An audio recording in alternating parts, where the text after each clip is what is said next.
Pagiku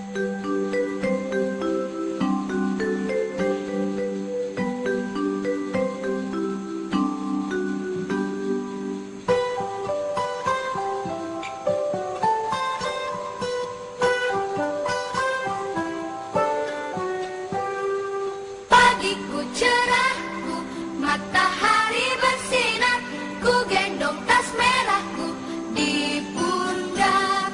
Selamat pagi semua, ku nantikan diri. Bismillahirrahmanirrahim. Assalamualaikum warahmatullahi wabarakatuh.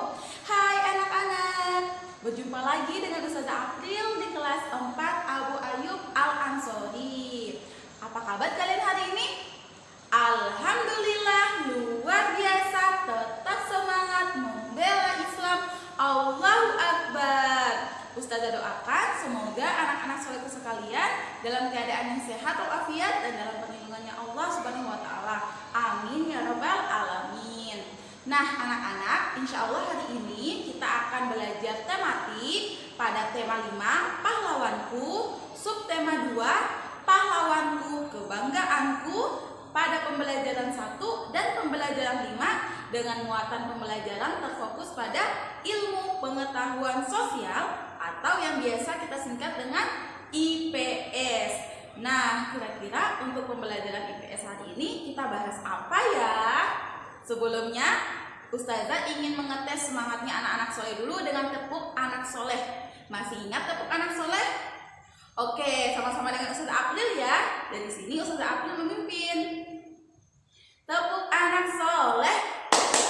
Aku anak soleh, rajin sholat, rajin ngaji, orang tua dihormati, cinta Islam sampai mati. La ilaha illallah Muhammadar Rasulullah. Allahu Akbar. Masya Allah, terima kasih anak-anak soleh. Nah, alhamdulillah kita semakin semangat untuk mengikuti pembelajaran hari ini ya. Baik, hari ini untuk IPS kita akan belajar tentang perjuangan pahlawan pada masa kerajaan Islam dan sikap atau pengaruh sikap kepahlawanannya terhadap masyarakat. Anak-anak, agama Islam masuk ke wilayah Nusantara dibawa oleh para pedagang yang berasal dari Arab dan Gujarat. Mula-mula Islam ini dikenal dan berkembang di daerah Kepulauan Sumatera Utara, tepatnya di daerah Pasai dan Perak. Nah, berasal dari dua daerah tersebut, Islam kemudian menyebar hampir ke seluruh wilayah yang ada di Nusantara. Agama Islam pada saat itu sangat mudah diterima oleh masyarakat Indonesia, khususnya para raja-raja yang ada di kerajaan. Kenapa? Ada beberapa penyebab yang menjadi alasannya anak-anak soleh. Yang pertama adalah syarat untuk masuk Islam itu sangat mudah. Nah, untuk masuk Islam, seseorang cukup dengan mengucapkan 2 kalimat syahadat. Nah, apa bunyinya 2 kalimat syahadat? Asyhadu alla ilaha illallah wa asyhadu anna Muhammadar Rasulullah. Aku bersaksi bahwa tidak ada Tuhan selain Allah dan aku bersaksi bahwa Muhammad itu adalah utusan Allah. Nah, karena syarat untuk masuk Islam ini cukup dengan mengucapkan 2 kalimat syahadat dan sangat mudah, maka masyarakat Indonesia pada saat itu berbondong-bondong masuk Islam. Salah satu penyebab lainnya juga adalah para kiai atau ulama yang menyebarkan agama Islam ini di Indonesia, di Nusantara, pada saat itu menggunakan sarana-sarana kebudayaan yang ada di daerah setempat.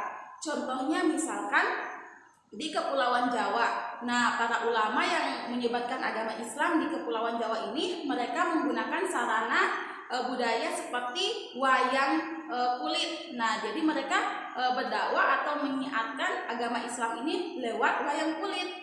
Nah, dari sanalah kemudian masyarakat Indonesia memahami tentang Islam itu sendiri dan kemudian memutuskan untuk masuk Islam. Selain itu, anak-anak soleh yang perlu kita ketahui bersama adalah para ulama, kiai, atau para pahlawan Islam ini memiliki andil yang begitu besar dalam memperjuangkan atau merebut kemerdekaan Republik Indonesia dari tangan penjajah.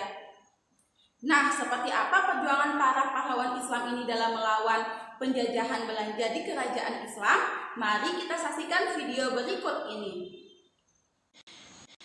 Anak-anak, sebelum Ustazah April memulai penjelasan Ustazah tentang pembelajaran IPS kita hari ini, Ustazah ingin mengingatkan kepada anak-anak solehku untuk menyiapkan peralatan belajarnya seperti pulpen sebagai alat tulis, buku tulisnya, dan juga jangan lupa buku tema 5-nya Pahlawanku. Seperti yang Ustazah sampaikan di awal, hari ini kita sudah masuk pada subtema 2, Pahlawanku, Kebanggaanku, pembelajaran 1 dan pembelajaran 5. Nah, jika anak-anak soleh telah menyiapkan peralatan belajarnya, silakan mencari posisi ternyaman dan menyimak penjelasan Ustazah berikut ini. Anak-anak soleh, tujuan pembelajaran kita hari ini ada 2. Yang pertama, anak-anak soleh mampu menyebutkan informasi tentang perjuangan para pahlawan dan pengaruh sikap kepahlawanannya terhadap masyarakat di masa kerajaan Islam dengan benar.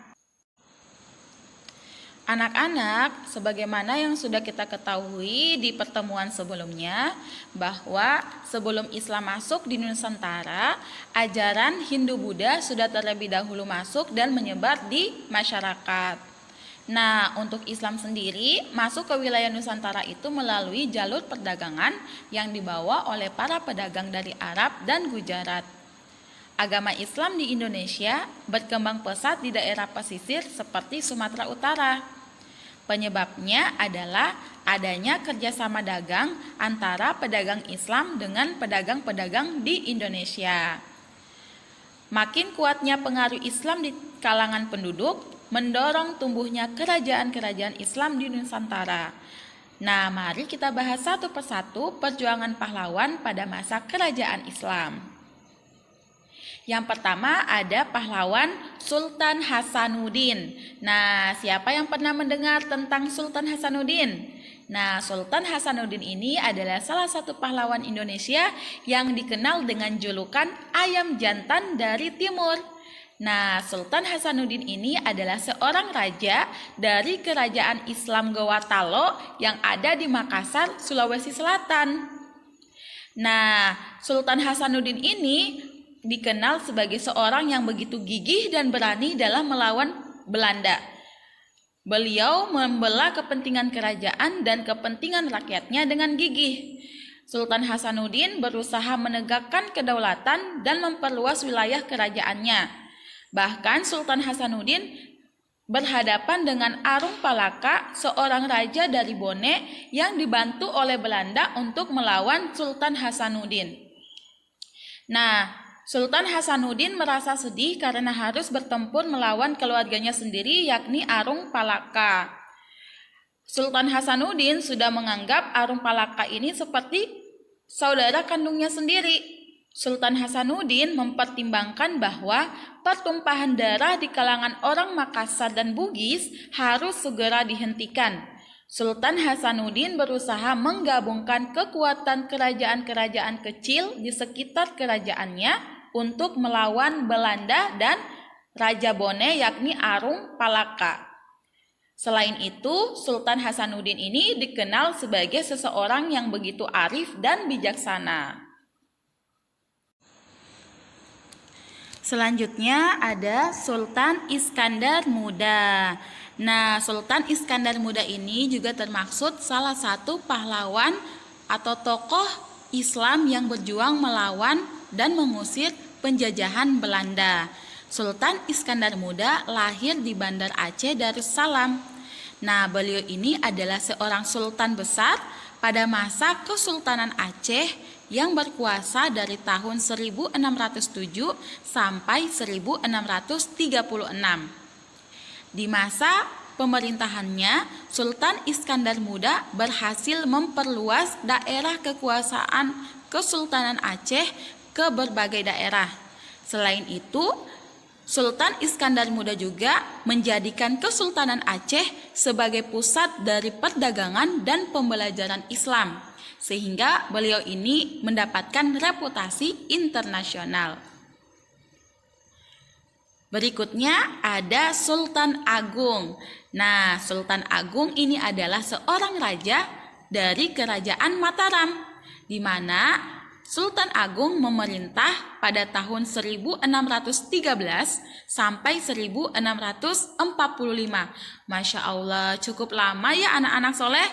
Nah, rupanya Sultan Agung ini adalah seorang raja dari kerajaan terbesar yang ada di Pulau Jawa dan Nusantara pada saat itu, anak-anak soleh. Sultan Agung dikenal sebagai seorang budayawan, di mana beliau memadukan kalender Hijriah yang dipakai di pesisir utara dengan kalender Saka yang masih dipakai di pedalaman. Sultan Agung juga dikenal sebagai penulis naskah sastra gending. Selain itu, Sultan Agung juga menetapkan bahasa Bagongan sebagai bahasa yang harus digunakan oleh bangsawan dan pejabat yang ada di lingkungan keraton untuk menghilangkan kesenjangan.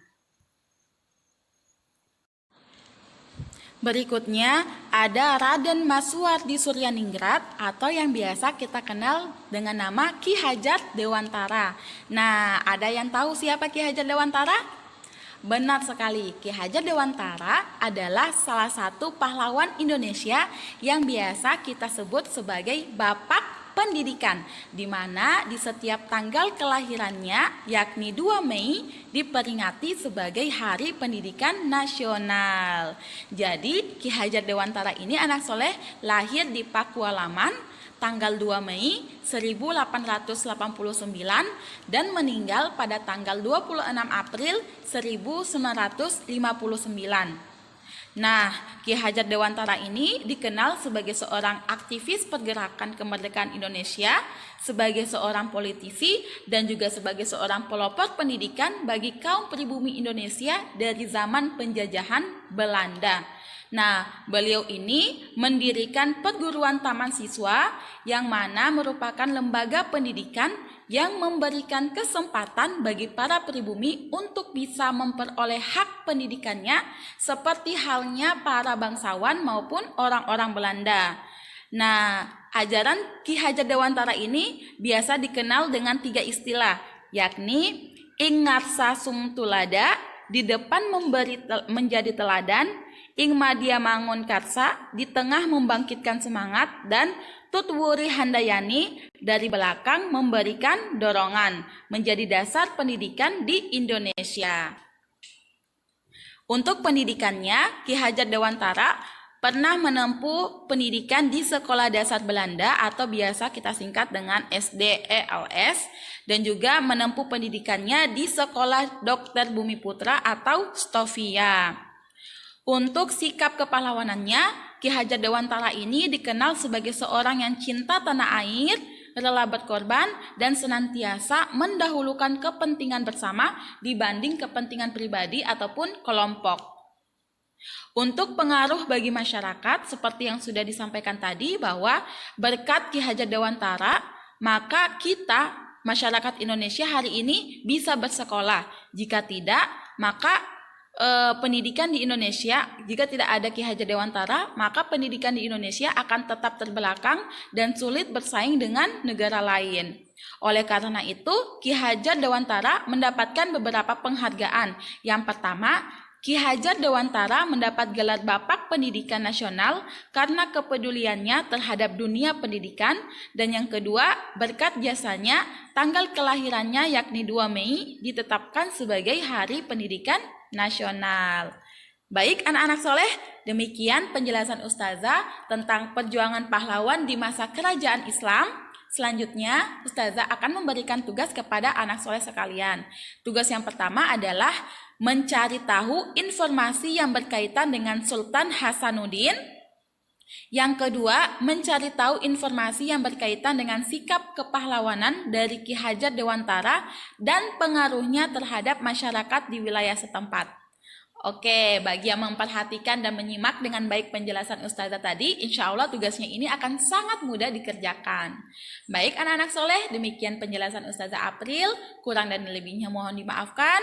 Ustazah akhiri, wassalamualaikum warahmatullahi wabarakatuh.